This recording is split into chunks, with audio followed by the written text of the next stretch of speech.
All right. So in the wake of these horrifying allegations against Weinstein, abuse victims are talking to social media and sharing their stories, and they're using the hashtag #MeToo. Our next guest used that hashtag, but in a different way. Dana Loesch posting this picture showing garbage bags filled with her family's possessions after she was forced to move out of her home because of threats to her and her family. She is an NRA spokesperson. You know her well, a host of Dana on the Blaze TV. So, Dana, you had to leave your home, move your family out of your house because of these threats. Well, Martha, thank you for having me and for discussing this as well. Now, to be clear on it, we're in the process of moving right now, and it's difficult to have an open house and sell your home conventionally when you're still in it and you have a security threat, a security issue as well. Although I want to say that our local police have been amazing to work with, the local FBI office as well, the field office. They've all been absolutely amazing to work with, and of course, we appreciate that.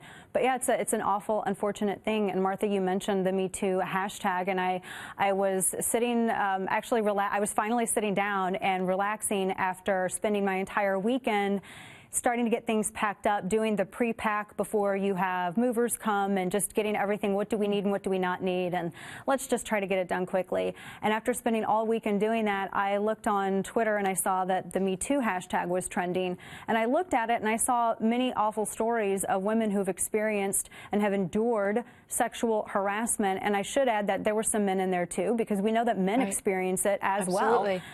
And I thought, you know what, this is really, I mean, these threats are why I'm leaving. These threats are why I'm moving my family at a horrible time in terms of real estate, before the holidays, which is never fun. And this is what I'm dealing with because of these threats. And Martha, you know, and we've talked about gun control advocacy, and we've talked about gun control activism. I don't hate anyone that disagrees with me. My advocacy for Second Amendment rights isn't designed to magically put a firearm in the hands of someone else. I just want people to have that choice.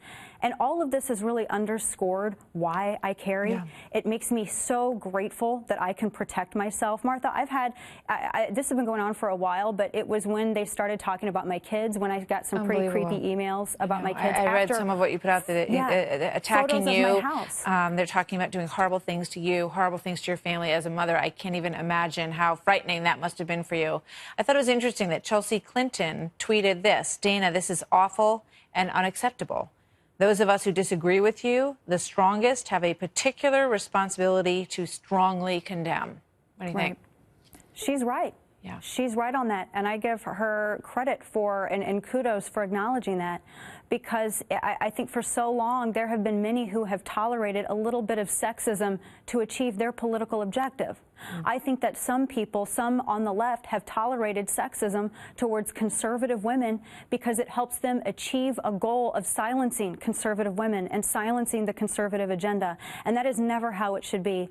You know, when I spoke with you last on the subject of feminism, I know it was a really heated conversation, but I feel that all women, all men should have the platform to be able to speak freely and voice their opinions without having to move out of their houses, without having to reach out to police over that, you know, and let the ideas battle each other. It's a terrible situation that you're going through, and these threats are awful, and we hope you are well and your family is taken care of and you're doing what you have to do, and we all respect that. Thank you, Dana. Always. Good to see you. I'll never stand down. Thank you, Martha. All right.